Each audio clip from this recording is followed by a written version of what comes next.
अस्सलाम वालेकुम नाज़रीन, क्लिनिकल टॉक की नई एपिसोड में एक नए टॉपिक और नए गेस्ट के साथ हाजिर है आपका होस्ट डॉक्टर अब्दुल राना। और दांत के दर्द के बारे में हमने बात करनी है। तो सबसे पहले बहुत शुक्रिया आप तशरीफ़ लाई मेरे शो में। आज हम जिस टॉपिक पे बात करने जा रहे हैं वो बड़ा इंपॉर्टेंट टॉपिक है। आए डॉक्टर साहब से सवालात का सिलसिला शुरू करते हैं।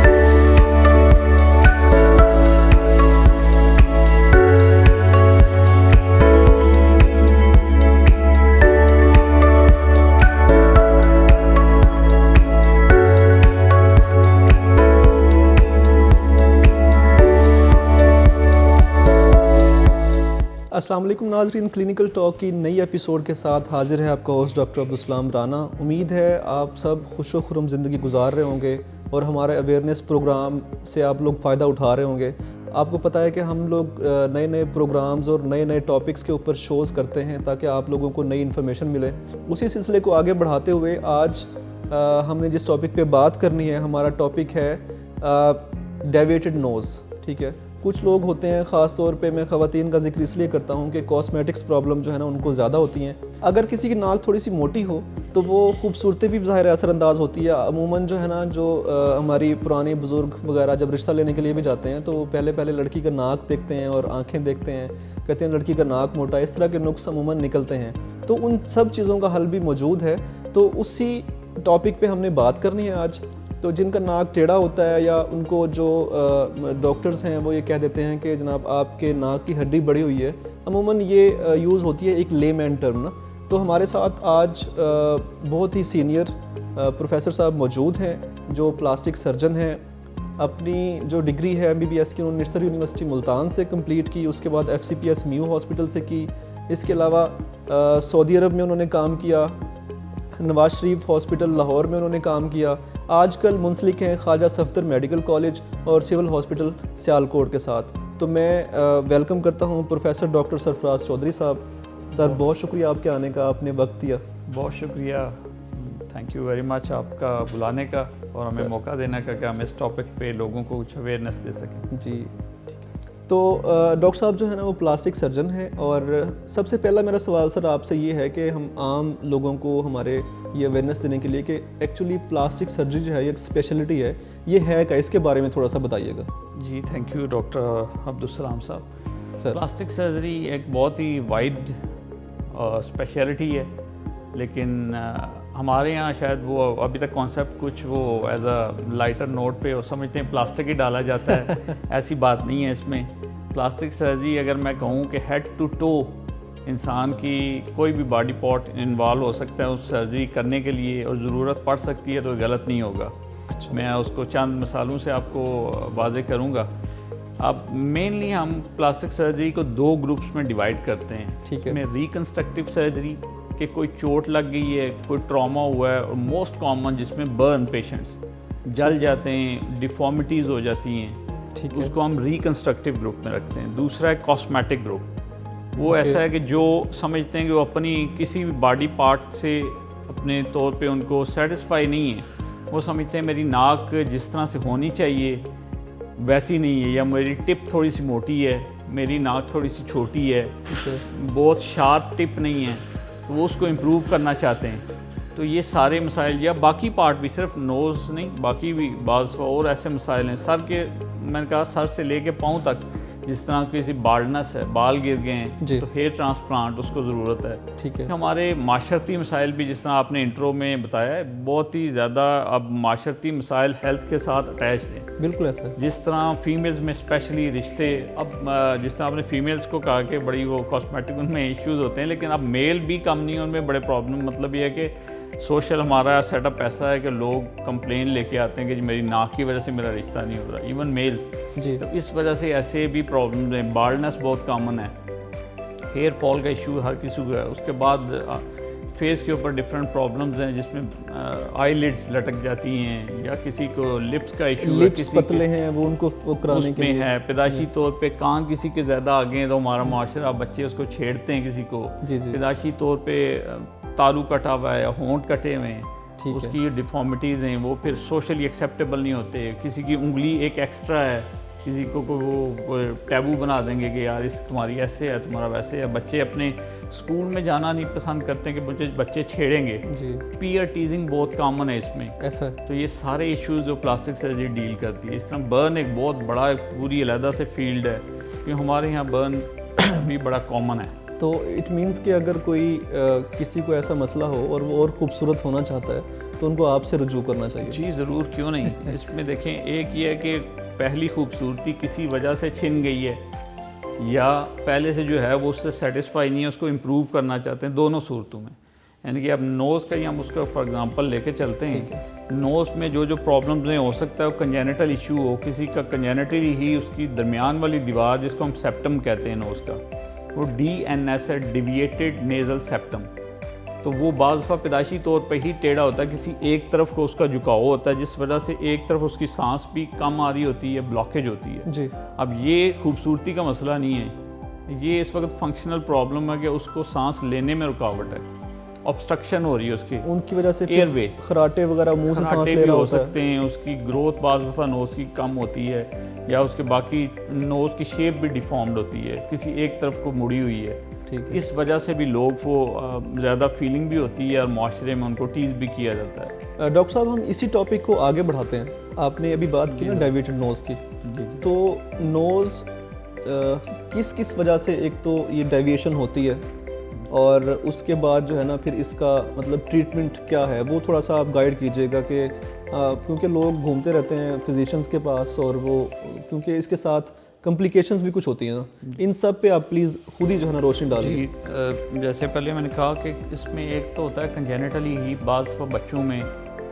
सेंट्रल जो उसकी दीवार जिसको हम सेप्टम कहते हैं नोज़ का, वो टेढ़ी होती है और आमतौर पे 20 डिग्रीज तक अगर जो टेढ़ापन है उससे कोई फंक्शनल प्रॉब्लम नहीं आता, लेकिन इससे ज़्यादा बाज़ दफ़ा वो एज के साथ जो है वो मज़ीद टेढ़ी होती जाती है, जिससे वो एक साइड जो नाक की है उसमें से सांस का आना वो कम होता जाता है, वो ब्लॉकेज बढ़ती जाती है। उसकी वजह से एक साइड पे जब वो सांस आना बंद होता है तो दूसरी तरफ से अटेम्प्टेड ज़्यादा ज़ोर लगाते हैं या वहाँ पे सिक्रीशंस इकट्ठी होती हैं जिस तरह ब्लॉक है, तो वहाँ पे भी स्मेल भी आना शुरू होती है। ठीक है। और नेज़ल ड्रिप जिसको पोस्ट नेज़ल ड्रिप कहते हैं, केरा गिरता है मेरे पीछे, हलक में उस गिरता है। वजह से भी कुछ वो होता है। अब ये बाज़ उसमें कुछ चीज़ें बच्चों में एलर्जिक राइनाइटिस भी हो सकता है। ठीक है। कुछ चीज़ें वो बच्चों में आमतौर पे एटॉपिक बच्चे होते हैं, उनमें कोई एलर्जी की साइन सिम्टम्स होती हैं। कोई भी ऐसा मौका जब मौसम बदलता है तो उसमें उन बच्चों में ज़्यादा प्रॉब्लम आती है आम बच्चों की निस्बत, क्योंकि पहले से ब्लॉकेज थी, जो एलर्जी है उसकी वजह से जो नेज़ल म्यूकोज़ा है, ठीक है, अंदर वाली सबसे जो तय नाक की, वो भी स्वेल हो जाती है। इसकी वजह से ब्लॉकेज और मज़ीद बढ़ जाती है और उनके लिए सर्दी का मौसम या जब मौसम बदलता है और पोलन एलर्जी होती है उस वक्त उनके लिए मसाइल और मज़ीद बढ़ जाते हैं। तो ये आमतौर पर मसाइल चलते रहते हैं जब तक अडल्ट एज 14 to 16 तक जाने में, जब नोज़ फुली अपनी ग्रोथ होती है उसकी कंप्लीट, तो वो प्रॉब्लम क्रिएट करता रहता है। तो दूसरी वजह जो आम तौर पे होती है वो पोस्ट ट्रॉमेटिक है। कोई भी ऐसी चोट लगे या ऐसा ट्रॉमा हो, आमतौर पे आप मोटर बाइक पे जो इंजरी होती है वो काफ़ी सवेयर होती है। नोज़ वैसे भी बॉडी का जो सबसे मेन और सेंट्रल पार्ट है और हमारे फेस का सारा लुक जो है नोज़ की वजह से बनती है। तो इसलिए चोट भी खुदा ना खास्ता अगर लगे, आजकल हेलमेट कम यूज़ करते हैं या कोई और वजूहत होती हैं, तो नोज़ पे ट्रॉमा जो है वो ब्लो की सूरत में जो भी होगा वो सेप्टम को भी डिविएट करेगा और जो आउटर वॉल्ट है उसको भी डिविएट करेगा। तो ये दूसरी बड़ी मेन वजह है। बाकी ब्लॉकेज की और सम टाइम राइनाइटिस और वेजोमोटर काजेज़ भी होती हैं, लेकिन उनका परसेंटेज काफ़ी कम है। तो इसलिए मेन तो ये दो वजह बनती हैं, फिर इनको लेके हम आगे ट्रीटमेंट उसका प्लान करते हैं या जो भी उसके लिए हम प्रोसीजर। तो इसका मेडिकली क्या ट्रीटमेंट है, मतलब जो फिजिशियन है वो क्या कर सकता है? जिस तरह मैंने जिक्र किया कि बाज़ वक्त कंजेनिटली परसेंटेज जब जो डिविएशन है वो इतनी ज़्यादा नहीं होती कि पूरी एक नेरीज़ को या एक जो नथना या सांस है उसको ब्लॉक कर दे। तो आम तौर पे उन पेशेंट्स को प्रॉब्लम ऐसी इतनी नहीं होती कि वो हमसे रुजू करेंगे हमारी सांस बंद हो रही है एक तरफ से। ठीक है। तो लेकिन जब उसकी अगर वो परसेंटेज बढ़ती जाती है और डिविएशन इस हद तक आ जाए कि वो मुकम्मल या 80% से ज़्यादा हिस्सा ब्लॉक कर दे, फिर पेशेंट को प्रॉब्लम होती है और वो हमसे रब्ता करता है। या उसकी जो डिफॉर्मिटी ऊपर से ऑब्वियस नज़र आ रही है जिसकी वजह से खूबसूरती में जब वो आईना देखता है तो उसे अंदाज़ा होता है मेरी नाक टेढ़ी है। या उसके ग्रुप में या उसके दोस्त यार उसे छेड़ते हैं या कुछ कहते हैं कि ये आपकी नाक का मसला है, तो उसे एहसास होता है कि मेरी नाक में वाकई में कोई टेढ़ापन है, तो फिर वो हमसे एडवाइस के लिए आते हैं। ठीक है। तो इसलिए मेन तो ये है, जब जो उसकी कंजर्वेटिव मैनेजमेंट में है, जो जैसे मैंने जिक्र किया एलर्जिक राइनाइटिस है या और कुछ इश्यूज़ हैं, उनको सॉल्व करें। जैसे एलर्जी के लिए एंटी एलर्जिक मेडिकेशन वगैरह देते हैं, कुछ नेज़ल ड्रॉप्स होते हैं, ताकि वो जो स्वोलन म्यूकोजा है, जो उसकी अंदर वाली तह है, उसकी सोजिश कम होती है तो उनकी ब्लॉकेज बेहतर हो जाती है, तो फंक्शनल उनको रिलीफ मिल जाता है और उनकी ग्रोथ नॉर्मल होती है। ठीक है। लेकिन अगर नेक्स्ट स्टेप में उससे फ़र्क नहीं पड़ता या प्रॉब्लम परसिस्टेंट रहती है तो देन हम उसके लिए सर्जरी पे स्विच करते हैं कि अब नेक्स्ट स्टेज। डॉक्टर साहब, हम सर्जरी में बात करेंगे, लेकिन उससे पहले जो है ना हमें ब्रेक की तरफ जाना पड़ेगा। नाजरीन, यहाँ पे वक्त हुआ एक ब्रेक का, मिलते हैं ब्रेक के बाद, देखते रहिए क्लिनिकल टॉक।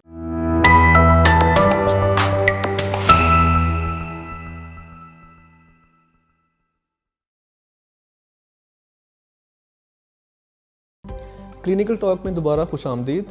हम चलते हैं डॉक्टर साहब की तरफ और वहीं से सवालों का सिलसिला शुरू करते हैं। तो जी डॉक्टर साहब, आप बात कर रहे थे कंजर्वेटिव ट्रीटमेंट की, आप बात कर चुके थे और सर्जरी की तरफ आप जा रहे थे। जैसे मैंने बताया कि अब वो अगर फंक्शनल प्रॉब्लम, उसकी सांस में रुकावट है, एक तरफ ऑब्स्ट्रक्शन आ रही है, फिर तो समटाइम इतनी अगर वो डिविएशन बहुत ज़्यादा है तो ENT सर्जन के साथ मिल के तो उसको सेप्टम की जो भी प्रॉब्लम आ रही है उसको सीधा करते हैं, उस टेढ़ापन को ख़त्म करते हैं, जिसको सब म्यूकस रिसेक्शन या सेप्टोप्लास्टी कहते हैं, कि जो उसका टेढ़ा हिस्सा है उसको या रिमूव कर देते हैं या उसको करेक्ट करते हैं।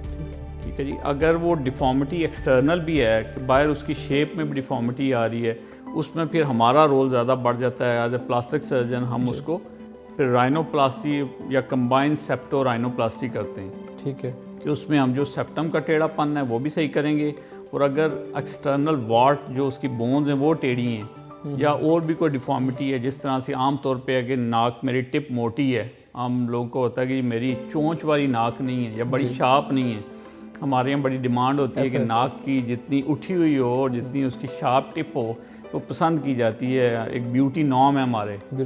तो इस वजह से फिर उन सारी चीज़ों को एड्रेस करना हो तो कंबाइन भी हम उसमें करते हैं कि ENT सर्जन उसका फंक्शनल एलिमेंट देखता है और हम उसकी जो एस्थेटिक कंपोनेंट है उसको देखते हैं। तो उसमें अब सेप्टो राइनोप्लास्टी करते हैं।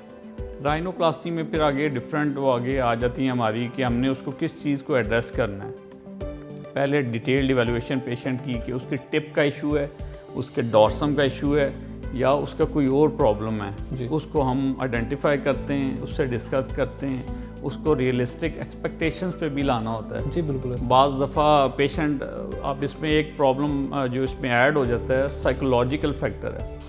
पेशेंट बाज़ दफ़ा उनको साइकेट्रिक या साइकोलॉजिकल इश्यूज़ होते हैं, लेकिन वो समझ रहा होता है कि मेरी नाक की वजह से मेरी लाइफ में ये प्रॉब्लम आ रहा है।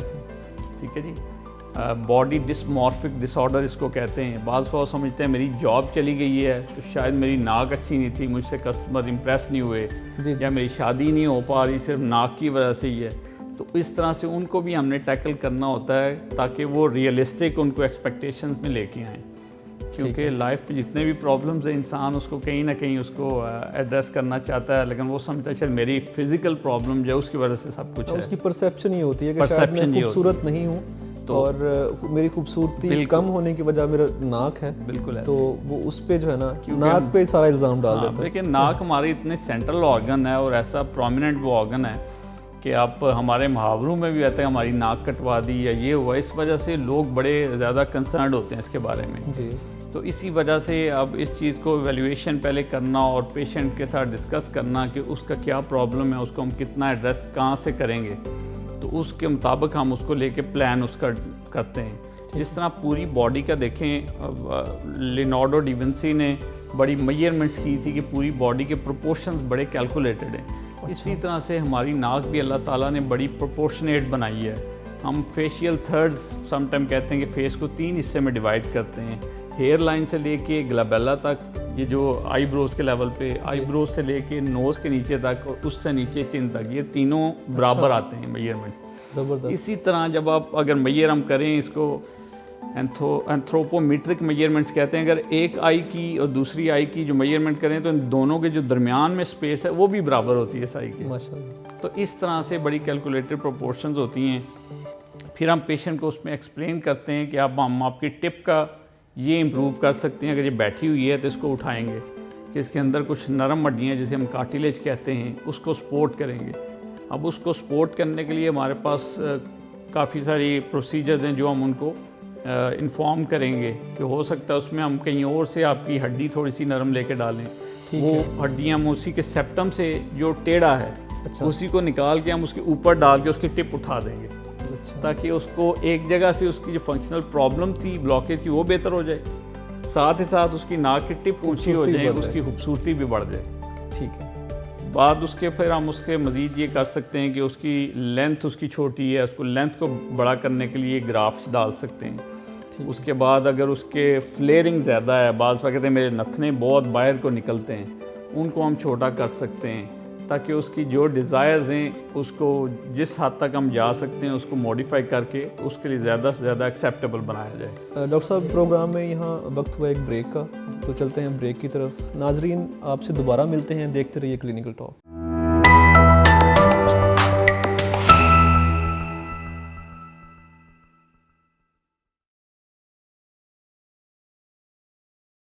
वेलकम बैक नाजरीन। सवालों का सिलसिला हम दोबारा शुरू करते हैं, चलते हैं डॉक्टर साहब की तरफ। जी डॉक्टर साहब। जी थैंक यू वेरी मच। जिस तरह हम जिक्र कर रहे थे कि हम नोज़ में किस हद तक मॉडिफिकेशंस कर सकते हैं, उसकी टिप उठा सकते हैं, उसके नथने जो है शॉर्टन कर सकते हैं, इसी तरह से उसकी सेप्टो राइनोप्लास्टी अच्छा, सॉरी टू इंटरप्ट यू, आप मुझे ये बताइएगा कि ख़वातीन ज़्यादा आती हैं आपके पास या जो है ना वो मेल ज़्यादा आते हैं आपके पास कि वो लिप फीलिंग होती है एक और नोज़ और उसके लिए कॉस्मेटिक प्रॉब्लम फिलर्स और जी कॉस्मेटिक प्रोसीजर्स डेफिनेटली फीमेल ज़्यादा आती हैं। ठीक है। क्योंकि ब्यूटी का और फीमेल का एक चोली दामन का साथ है, इसलिए वो एक ब्यूटी सिंबल भी है।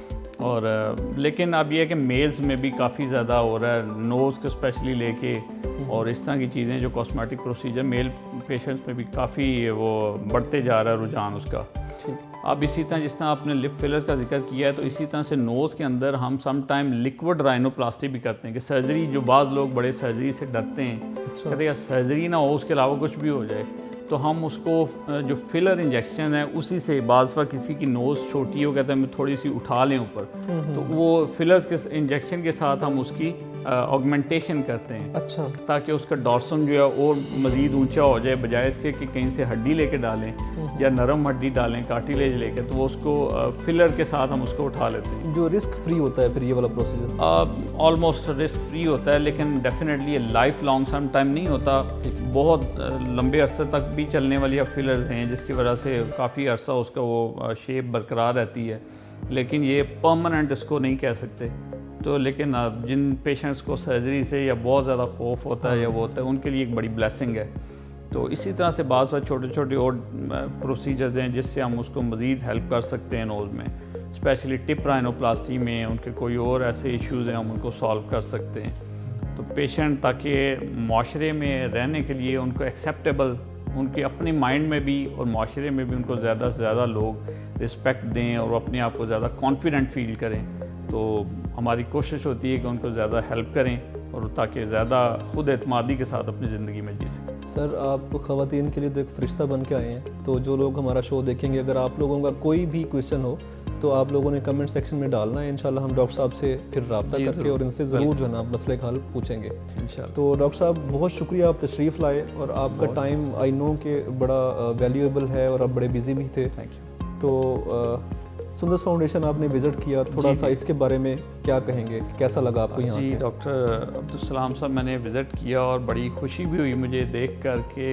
ऑन इट्स ओन मेहनत करके और सिर्फ अच्छी नीयत के साथ लोगों की हेल्प करने के जज्बे के साथ ये बिल्कुल ज़ीरो से शुरू किया जी। और आज माशाल्लाह मेरा ख्याल है कि बड़ी बड़ी जो ब्लड डोनेशन और जो इदारे हैं उसके मुकाबले में सुंदस फाउंडेशन ने बड़ा ही कमाल किया और मैं बड़ा इम्प्रेस हुआ हूँ देख के आपका सारा निज़ाम कि बड़ी ही अच्छी क्वालिटी मैनेजमेंट है, पेशेंट्स को बड़ा अच्छा ट्रीट किया जा रहा है और इंतहाई अच्छे माहौल में पेशेंट्स के लिए ब्लेसिंग है ये तो तो बल्कि लोगों को मैं गाइड करूंगा कि जिस हद तक हो सके सुंदस फाउंडेशन के साथ किसी भी तरह से हेल्प आउट करें, जिसका दामे दरमे सुखने जो जैसे डाल सकता है अपना हिस्सा, तो ताकि हम सब मिलके कतरा कतरा डाल के इसको दरिया बनाएं या समंदर बनाएं।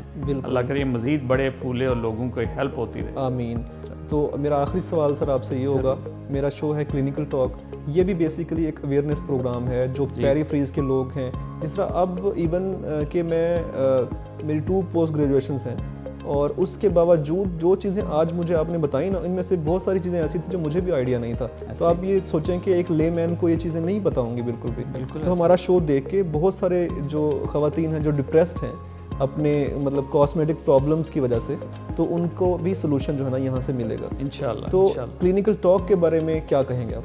बहुत अच्छा प्रोग्राम है और मेरा ख्याल है कि आज के दौर में लोगों को अब जब हर किसी के हाथ में एक ऐसा गैजेट है जिसके ज़रिए वो इसको देख सकते हैं और इस तक पहुंच सकते हैं, सोशल मीडिया का इतना पॉजिटिव यूज़ बहुत कम मिलता है और मैं आपको बल्कि मुबारकबाद भी दूंगा कि आप ये लेके चल रहे हैं और इसको कंटिन्यू करें। हमारी ज़रूरत इसमें जिस मौके पर जैसे भी हो, प्लास्टिक सर्जरी के, बर्न के रिलेटेड और कंजेनिटल इश्यूज़, पैदाइशी नकाइस होते हैं, क्लेफ्ट लिप पैलेट और पोस्ट बर्न कॉम्प्लिकेशन, लोगों में बहुत सारे सवालात होते हैं, बहुत सारी परेशानियां होती हैं। हो सकता है वो आपके ज़रिए से, इस प्रोग्राम के ज़रिए से लोगों का भला हो, तो आप इसको प्लीज़ कंटिन्यू करें और मज़ीद इसमें। बहुत शुक्रिया सर, और हम दोबारा ज़रूर आपको आपके कीमती टाइम में से टाइम लेने की कोशिश करेंगे आपसे। और यहीं पे नाजरीन प्रोग्राम का वक्त ख़त्म हो जाता है। बहुत ही दिलचस्प टॉपिक के साथ बहुत अच्छी इन्फॉर्मेशन डॉक्टर साहब ने हमें प्रोवाइड की। तो नेक्स्ट टाइम जो है ना इंशाल्लाह हम ज़रूर डॉक्टर साहब को मदऊ करेंगे और किसी नए इशू पे इनसे बात करेंगे। तब तक के लिए इजाज़त दीजिएगा और क्लिनिकल टॉक देखना मत भूलिएगा। अल्लाह हाफ़िज़।